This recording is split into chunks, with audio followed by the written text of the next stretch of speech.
Child custody అంటే ఏంటి, అసలు చట్టపరంగా దాని నిర్వచనం ఏంటో చెప్పండి. చైల్డ్ కస్టడీ అంటే ఇప్పుడు సపోజ్ ఎవరైనా కపుల్ అంటే ఎవరైనా సరే భార్య భర్తలు కనుక వాళ్ళు డివోర్స్ తీసుకుంటే వాళ్ళ పెళ్లిలో అంటే వాళ్ళ పెళ్లిలో ఉన్నప్పుడు రిలేషన్లో ఉన్నప్పుడు పుట్టిన పిల్లలు ఎవరి దగ్గర ఉండాలనేది ఒక క్వశ్చన్ మార్క్ వస్తుంది. ఎందుకంటే భార్య భర్తలు ఇద్దరు డివైడ్ అయిపోయినరు, ఇద్దరు సపరేట్ అయిపోయినరు, కానీ చైల్డ్ అనేది అమ్మతో ఉండాలా నాన్నతో ఉండాలా అనేది క్వశ్చన్ మార్క్ ఉంటుంది. సో దానికోసము కస్టడీ కేసెస్ ఫైల్ అవుతుంటాయి, GWOPs అంటారు వాటిని.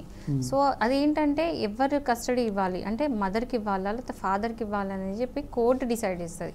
సో దానికి చాలా అంటే పాయింట్స్ అనేది కన్సిడర్ చేస్తారు, చాలా అంశాలు అనేది అన్నీ కూడా క్యాల్కులేట్ చేసుకొని ఎవరి దగ్గర ఉంటే పిల్లల శ్రేయస్సు ఉంటుందో, పిల్లలు బాగుంటారో, వాళ్ళకి వెల్ఫేర్ ఉంటుంది అనేది కోర్ట్ అనేది నిర్ధారిస్తుంది. సో మదర్తో ఉండాలన్నా ఫాదర్తో ఉండాలా అనేది కోర్ట్ కంప్లీట్లీ డిసైడ్ చేస్తుంది.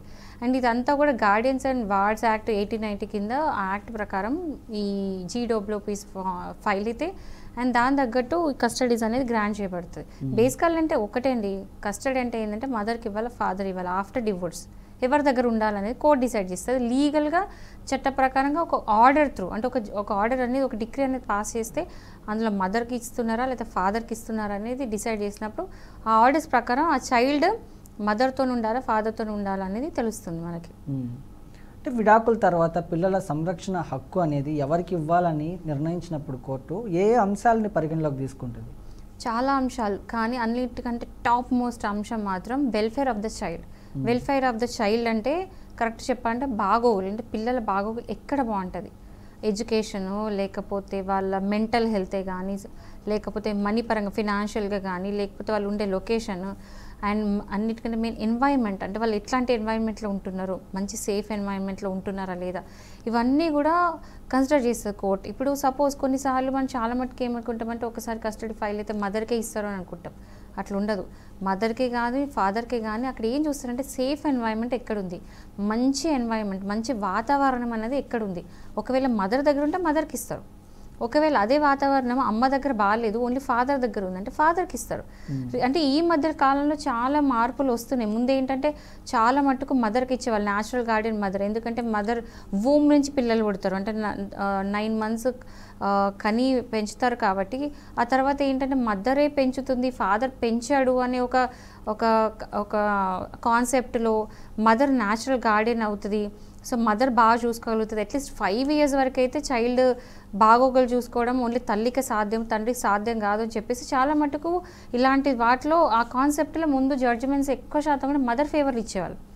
బట్ రీసెంట్గా ఇప్పుడు జెండర్ న్యూట్రల్ అయిపోయింది. జెండర్ న్యూట్రల్ అంటే ఏంటంటే జెండర్ అనేది చూస్తలేరు, మదరా ఫాదర్ అనే సంబంధం లేదు, ఎవరి దగ్గర పిల్లలు బాగుంటారు, ఎక్కడైతే వెల్ఫేర్ ఆఫ్ ద చైల్డ్ బాగుంటుంది అనేది కన్సిడర్ చేసి దాన్ని బట్టి ఇస్తారు. అది ఈవెన్ ఫాదర్కనే ఇస్తారు. ఎందుకంటే రీసెంట్గా చాలా సుప్రీంకోర్టు జడ్జిమెంట్స్ వచ్చాయి ఎక్కడంటే మదర్కి డినై చేసి ఫాదర్కి ఇచ్చారు కస్టడీ, ఎందుకంటే అక్కడ మదరు పిల్లల్ని సరిగ్గా చూసుకోవట్లేదు. ఇంకోటి అండి ఒకసారి ఇప్పుడు కొన్నిసార్లు ఏంటంటే ఈవెన్ కస్టడీ మదర్కి గ్రాంట్ చేసినా కూడా ఒకవేళ మదర్ సరిగ్గా పిల్లల్ని చూడట్లేదు, పట్టించుకోవట్లేదు, అసలు ఏమి పట్టించుకోకుండా పిల్లలు అలా ఉండిపోతున్నారు, వాళ్ళ చదువు బట్టలు ఫుడ్ ఏది పట్టించుకోకుండా ఉన్నారు అంటే కూడా అప్పుడు వెళ్ళి ఫాదర్ వేసుకున్నా కూడా అవన్నీ ప్రూవ్ చేయగలుగుతాయి. ఒకవేళ ఇదంతా కూడా కరెక్ట్గా లేదు ఎన్వైర్న్మెంట్ అని కోర్టులో కనుక ఆ ఫాదర్ ప్రూవ్ చేయగలిగితే మళ్ళీ కస్టడీ మదర్ నుంచి తీసుకొని ఫాదర్కి ఇచ్చిన కేసెస్ కూడా ఉన్నాయి. సో ఇట్లాంటి చాలా చేంజెస్ వచ్చినాయి లాస్ట్ 2-3 years నుంచి. అయితే ఇట్లాంటి కస్టడీ మ్యాటర్స్లో జెండర్ న్యూట్రల్ అనేది ఇస్తున్నారు జడ్జిమెంట్స్, ఓన్లీ మదర్కి ఇవ్వాలని లేదు, మదర్కి ఫాదర్కి ఈక్వల్గా కన్సిడర్ చేసి ఇస్తున్నారు. బట్ మెయిన్ చూసేది ఏంటంటే వెల్ఫేర్ ఆఫ్ ద చైల్డ్. అంటే పిల్లల వయసు ఎంతున్నా సరే చైల్డ్ కస్టడీ ఇవ్వాలి అనుకున్న సమయంలో ఏజ్ అనేది చూస్తారంటారా, అంటే వయసును ప్రాధాన్యం ఉంటుందంటారా? అంటే చిన్న ఏజ్ పిల్లలు కావచ్చు లేకపోతే పెద్ద పిల్లలు కూడా ఉండే అవకాశాలు ఉంటాయి అలాంటి సందర్భాల్లో? ఏజ్ అనేది ఇప్పుడు అన్ని ఫ్యాక్టర్స్లలో వెల్ఫేర్ ఆఫ్ ద చైల్డ్ అని చెప్పిన దాంట్లో మెయిన్ కేటగిరీలో even age of the child కూడా వస్తుంది. అంటే బాబు ఆర్ పాప వయసు సపోజ్ ఇప్పుడు 0 to అంటే ఇప్పుడు ఒక 1 month నుంచి 5 years వరకు ఉన్నారనుకోండి చిన్న పిల్లలు అండర్ 5 years, అప్పుడు ఆ 5 years లోపలంటే న్యాచురల్గా మదర్కే ఇస్తారు. ఎందుకంటే 5 years వరకు పెంచడం అదంతా కూడా మదర్కి సాధ్యం, ఫాదర్ కొన్ని చూసుకోలేరు, అంటే పిల్లలు తినిపించడం అలాంటివి కొన్ని ఉంటాయి. సో అది ఫాదర్ చూడలేరని చెప్పేసి న్యాచురల్గా 5 ఇస్తారు. బట్ ఆఫ్టర్ 5 యూజువల్గా 9-10 years 8-9 years అట్లా ఉన్నప్పుడు ఏం చేస్తారంటే పిల్లలని ఒపీనియన్ అడుగుతారు. ఓకే, మనతో మాట్లాడేందుకు కాలర్ అయితే ఉన్నారు. ఓకే, వెంకట్రామ నరసయ్య గారు. వెంకట్రామ నరసయ్య గారు నమస్కారం అండి.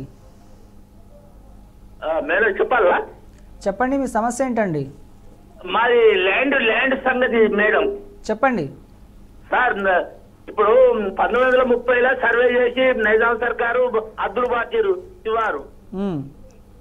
అయితే వేరే మండల బోర్డు ఈ మండలాన్ని అద్దులు బీకిరు, ఎవరు పట్టించుకుంటారు అంటే అప్పుడు ఎంసీ వేసిన రౌతులు, దానికి ఎక్కడ పోతే న్యాయం జరుగుతుంది? కాదని మీరు ఏదో క్వశ్చన్ అడుగుతున్నారు, బట్ నిదానంగా క్లియర్గా అడగండి. క్లియర్గానే 1930లో ఎంసీ సర్వే చేసి అద్దులు వేసి రాళ్ళు వేసారు. అవును. ఆ రౌతులను పక్క పంటోళ్ళు తొలగించారు లేకుంటే బార్డర్. మేము అడిగితే మీ ఎందుగా మీరు ఏ చెప్తారో చేసుకోబోతారు. పోలీస్ కాంప్లిమెంట్ ఇస్తే కూడా వాళ్ళు పట్టించుకోలే, ఎంఆర్ఓ పట్టించుకోలే. దానికి సరి అయినటువంటి న్యాయం ఎక్కడ జరుగుతుంది? రెండు మండలాలకు సంబంధించిన బార్డర్ ఏరియా అది.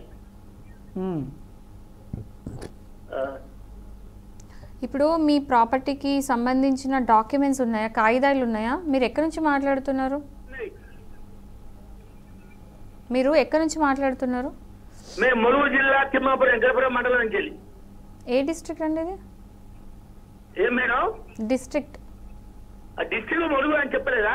ములుగువా? అంటే వరంగల్ దగ్గర ఉంటుంది. వరంగల్ దగ్గర రామప్ప సరస్సు దగ్గర ఉంటుంది. Okay okay. అయితే ఇప్పుడు మీకు ల్యాండ్కి సంబంధించిన కాగితాలు ఏమున్నాయి? పట్టా ఇప్పటికి 40 ఏళ్ళ కంచెలు ఉన్న పట్టా బాపతి ఉంది. 40 ఏళ్ళ నుంచి. ఓకే. మీరు ఆల్రెడీ ఎంఆర్ఓకి కలెక్టర్కి అందరికి కంప్లైంట్ ఇచ్చిండ్రా, లెటర్ ఇచ్చిండ్రా? వాళ్ళు ఏమంటున్నారు? అది వాళ్ళు పట్టించుకుంటలేరు చక్కగా. పట్టించుకున్నప్పుడు మీరు ఇంకా మీకున్న ఒకటే ఆప్షన్ ఏంటంటే హైకోర్టుకి వెళ్ళడమే. అంతేనా? అంతే.